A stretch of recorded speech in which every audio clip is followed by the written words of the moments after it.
モダン東京、大日本帝国の首都である東京は世界三大都市の一つであり。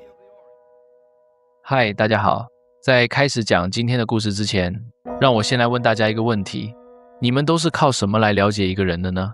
一个人的外表嘛，可以提供最直接的线索，但也是最不可靠的。只要稍微花点心思，每个人都能装出自己想让别人看到的样子。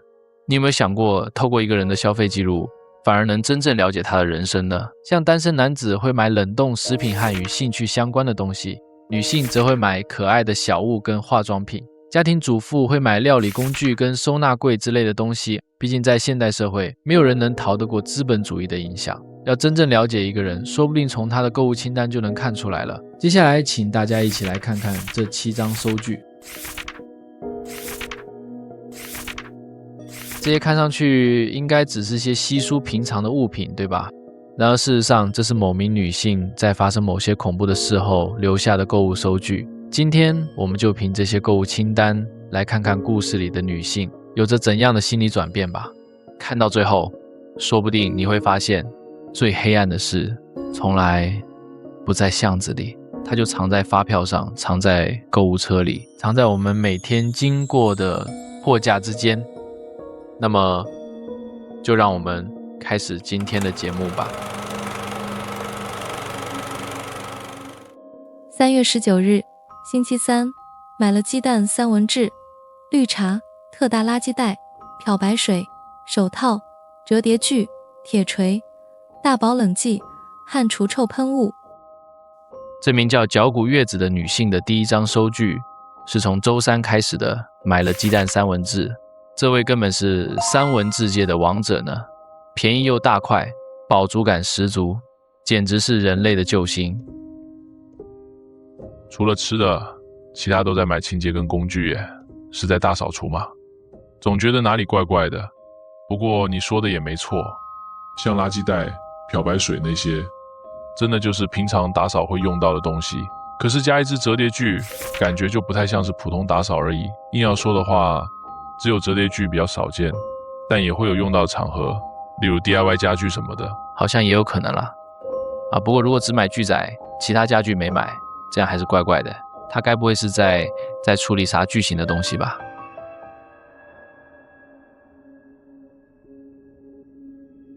？3月20日，星期四，买了火腿鸡蛋三明治、营养饮品、大型美工刀、电动手持锯、铁工用锉刀3只套装、护目镜和塑胶防护板。如果说鸡蛋三明治是王者的话，火腿鸡蛋三明治就是穷人的神明了，好吧？好了，拜托你控制一下自己的贫穷感如何呢？照这样看，应该是刚搬新家吧？搬新家会需要锉刀吗？一般 DIY 顶多磨门的木头边缘，但这种锉刀是专门对付坚硬的物件的耶。而且你注意看时间，早上9点24分，这种时候通常还在上班吧？特地请假或翘班，赶着买这些工具，感觉不太像单纯装修新房耶。总之嘛，先来看接下来的收据吧。星期五，买了昆布饭团、运动饮料、手电筒、折叠铲、园艺小铲、防草席、园艺手套、消臭抗菌粉末和园艺用石灰。其实比起三明治，我更爱昆布饭团。人类果然是离不开米饭的。明明是吸血鬼，却是合食派的呀。依这张清单看来，脚骨的家已经整修的差不多了，是要开始整理花园了吗？整理花园需要用到消臭粉末吗？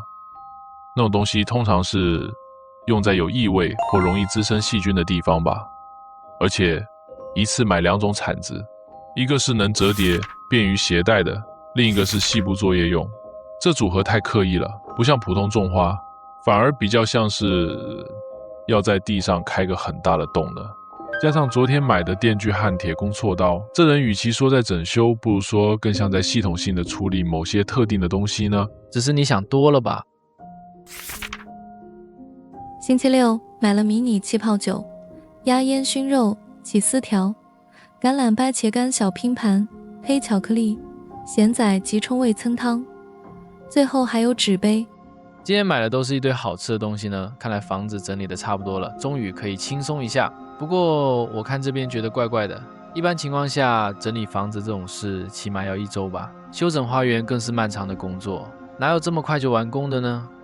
第一天是电动手提锯、铁工锉刀、美工刀；第二天是折叠铲、园艺石灰、消臭抗菌粉末；第3天是气泡酒、熏肉、起司。你不觉得这进度快得太不自然吗？从金属加工、挖土处理到突然变成轻松小酌，只花了3天耶！而且这些食物在性质上也很微妙，迷你气泡酒、熏肉拼盘、黑巧克力，总觉得像是在庆祝什么似的。但如果只是庆祝搬新家，通常会买更多日常食材，而不是这种下酒菜吧。而且更让我在意的是那间超商，或者说是店里的人。你想想看哦，如果有人持续采购这种东西，难道店里不会觉得很奇怪吗？我倒觉得这种购物清单很平常，好吧？你是没碰上过怪人对吧？现在没碰上买一堆诅咒用品的人呀，已经不能称为奇怪了。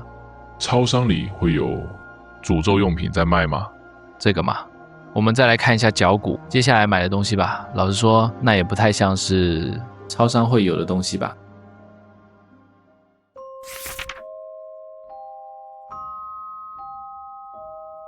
星期日买了即溶咖啡、1口羊羹、粗盐、香薰、除臭剂、线香和那种挂在门上的捕梦网。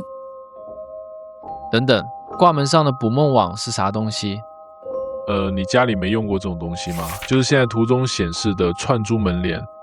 哦，这我知道耶，小时候家里有用过。不过嘛，因为装了还是看得到外面，功能比不上布窗帘，不知道到底能干嘛就是了。我猜比起实际性，那更像某种具备风水作用的东西吧。你觉得这东西没用吗？我反而觉得它可能才是关键耶。捕梦网原本的意义是过滤掉噩梦，留住好梦，把它挂在门边，更像在阻挡什么东西从外面进来房间里，或者是防止被什么从外面看见。再加上粗盐、熏香、除臭喷雾、无味线香这些，这根本是在进行某种净化仪式吧。也许这不是普通搬家，而是在处理某个具象的需要被彻底消除的存在。再加上发展这么急速，恐怕是不想让任何人发现。总之，我们再继续看下一篇吧。星期一买了护身符、清酒、粗盐、佛坛用蜡烛、线香、迷你香油、钱香、福袋、白布，最后是稻草人偶。感觉从这天开始，画风突变了耶。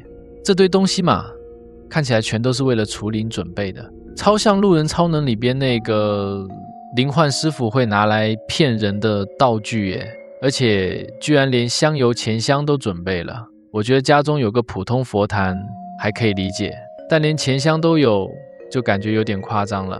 难道说脚骨女士家里有大型神坛吗？清酒、蜡烛和钱香等东西的确像是神坛用品，但是嘛，稻草人偶、白布、福袋就不太像跟神有关了，反而呀，有点狂气，不是吗？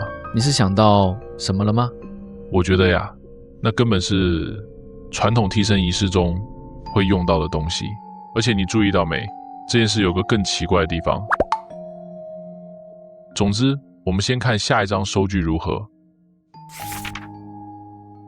星期二买了绳索、木质挂钩、绝缘胶布、脚踏凳、笔记本，最后是油性笔。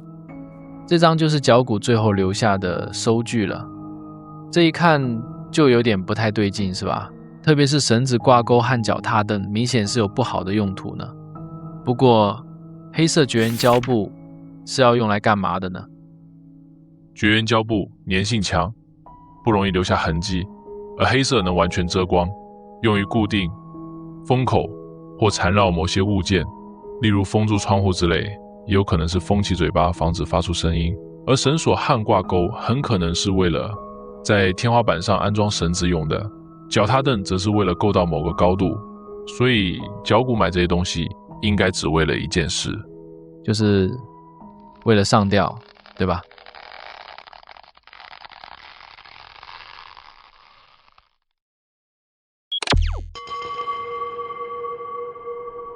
我一开始曾经提过，这是脚骨在发生某些事后，在超商买东西所留下的单子，而所谓的某些事情，在文章的最后是有给出答案的。不过在揭晓答案之前，让我们先凭这些收据来猜一下脚骨到底是卷入了什么事吧。如何呢？名为脚骨月子的女性在1周里的购物清单看起来像是日常采购，但物品的变化却透露出一条从整顿新居到气氛诡异，最后导致以她的死亡为终点的轨迹。第1到3天，她买了食物和各种工具，这很符合刚搬进新家，给人一种她在做简单木工的印象。虽然电锯在 DIY 时不常用到，但还算是能理解。而第3天，她购买了气泡酒、熏鸭肉、起司、巧克力等精致小食，就像是庆祝阶段性完成的放松行为，享受新生活的惬意。从第4天起，画风却开始转变。他购买了大量除臭剂、香薰、粗盐、线香，这显示他开始在意空间的气味和氛围，可能觉得家里有异味或让他感到不安的东西。而第5天，情况更是急转直下，购买物品全数与宗教除灵相关，这强烈暗示他认为新居有灵异问题，也试图自行进行驱邪或安抚的仪式。而最后呢，他选择了自行了断。既然你是知道谜底的，那就由我来猜一下答案吧。至此，我的推论是，脚骨月子搬进的家可能是一间事故物件，或者起码是他认为不干净的房子。他从最初的整顿、放松，到逐渐感知到异样，最终认定那里有灵体作祟，并尝试用民俗方法自行处理。可是呀，除灵的工作并不顺利。脚骨在尝试对抗失败后，选择了死亡。老实说，仅凭收据，实在难以断定中间具体发生了什么。我也只能从这份消费记录大概猜测这个人生命最后1周的轨迹而已。那么，我有猜对吗？你的分析好像挺合理的，可惜的是，离真相很远呢。原因也很简单，你的解读从一开始就偏离了正轨。在你的假设中，脚骨是受害者，可是如果脚骨根本就是这次事件的加害者，那又如何呢？哈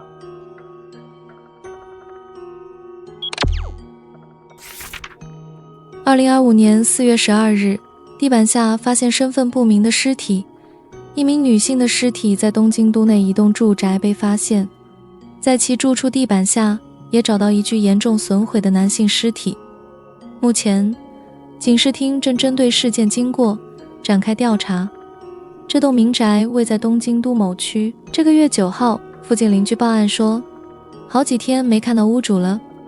警察上门查看，才发现75岁的女屋主已经倒卧家中死亡。后续在搜查过程中，在地板下发现一具被肢解的男性尸体。警视厅说，这名男子大概40到50多岁，身份还不明，因为他很有可能是脚骨女士的亲人。警方现在正在用 DNA 比对之类的方式确认他的身份。警方也表示会针对脚骨女士的死因进行司法解剖，同时调查她跟这名男子的关系。原来如此呀！所有的园艺用品、除灵仪式都不是为了整理，而是为了处理某些东西。也就是说，3月20日，他买的根本不是什么装修工具，而是分尸工具。铁工锉刀是用来打磨骨头切面的，而护目镜跟防护板是为了挡血跟阻止喷溅。3月21号，他在院子里挖土，可能还准备撒石灰去毁坏尸体。买消臭粉大概是为了压住味道，至于防草席嘛，则是用来盖住被挖过的地方，根本不是在庆祝搬新家，是干完那档事之后，整个人崩到极限的一种自我麻痹，搞不好还算是跟死者喝的最后一杯。3月23日，买除臭、买净化用品，还挂捕梦网，就是在处理完尸体之后，他开始处理心里的脏东西。又或者是他家里确实出现了什么古怪吗？3月24日，脚骨似乎把整套除灵道具搬了回家，不知道是为了寻找自我安慰，还是其他原因。脚骨甚至为死者制作了祭坛，而最后3月25号深夜的那趟采购，他应该是承受不了压力，或者处理失败了，再替自己收尾。而那本笔记本里写的，也不是什么遗言，而是整件事的来龙去脉和他怎么走到这一步的。黑色胶带的用途，应该是用来封那本笔记的，也可能是把自己最后的话牢牢粘在某个地方，等待被人发现。没错，其实嘛，角谷月子不是在害怕屋里的幽灵，他是在用尽一切方法处理一具他亲手造成死亡的男性尸体，并试图处理随之而来的精神崩溃。虽然他最终无法承受内心的重压，选择了自我了断，但他的确成功了。从3月20日购买工具到4月9日被发现，他将尸体隐藏了至少3周。回头看那些收据上的饭团、饮料、小点心、角骨，到底是怀着怎样的心情去买下这些东西的呢？与其说是为了活下去而买下这些食物，我觉得他更像是带着某种完成目标的喜悦感去买的吧。这应该就是对这些收据的最终解读了。那么今天的故事就……等等，你不觉得我们可能漏掉了一个很重要的关键吗？什么意思？再来看一次，这7张收据呀，难道你没有看到哪里怪怪的吗？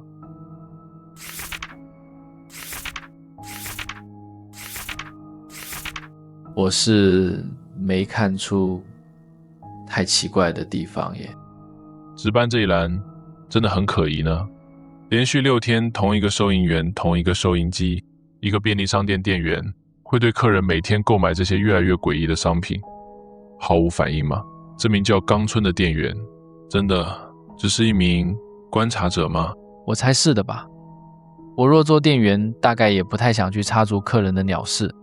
即使是看到第7天深夜11点59分购买的绳索与脚踏凳，也能毫无反应吗？这个嘛，我认为他可能认识角谷月子，甚至知道他正遭遇什么。那些除灵物品说不定就是他间接推荐的。这不太像吧？你想想看，假设冈村的目的是除掉角谷月子的话，他直接给他提供所需的东西不就好了吗？为什么还要大费周章去暗示或者推荐角谷怎么做呢？最后甚至留下了如此明显的证据。那会不会是因为这名为冈村的店员除了提出暗示，根本无法直接影响到角谷呢？而角谷也很清楚这点就是了。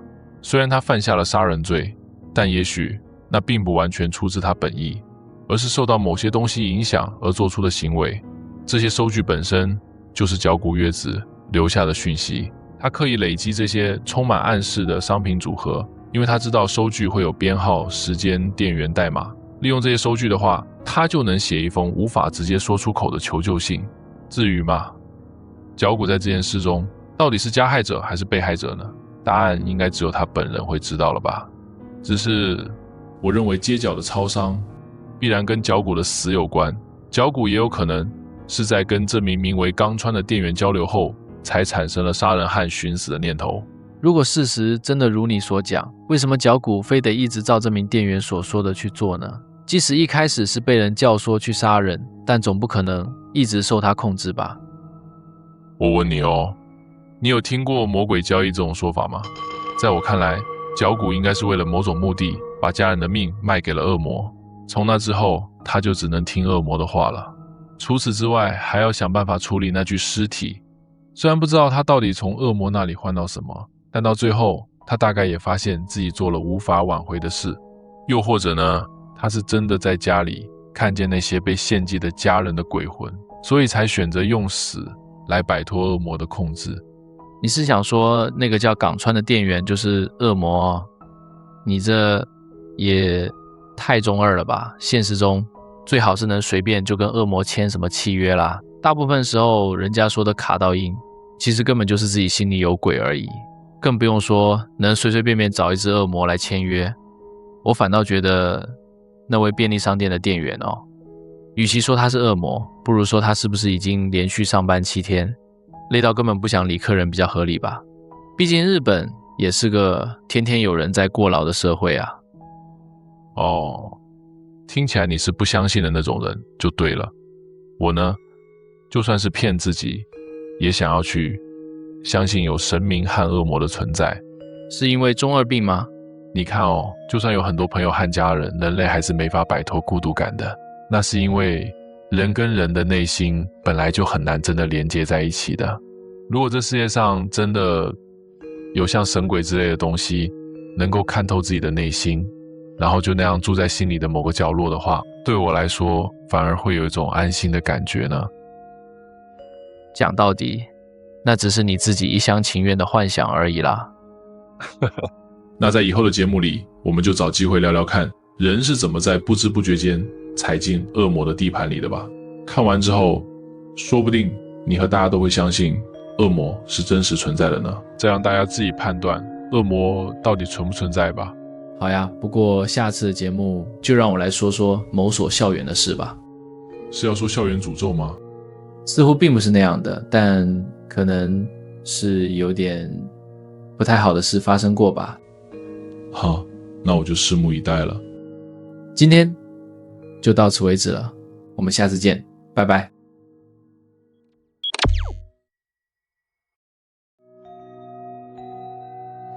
在剪这支片的时候，我突然想到一件事，脚骨在恶魔交易里面到底换到了什么？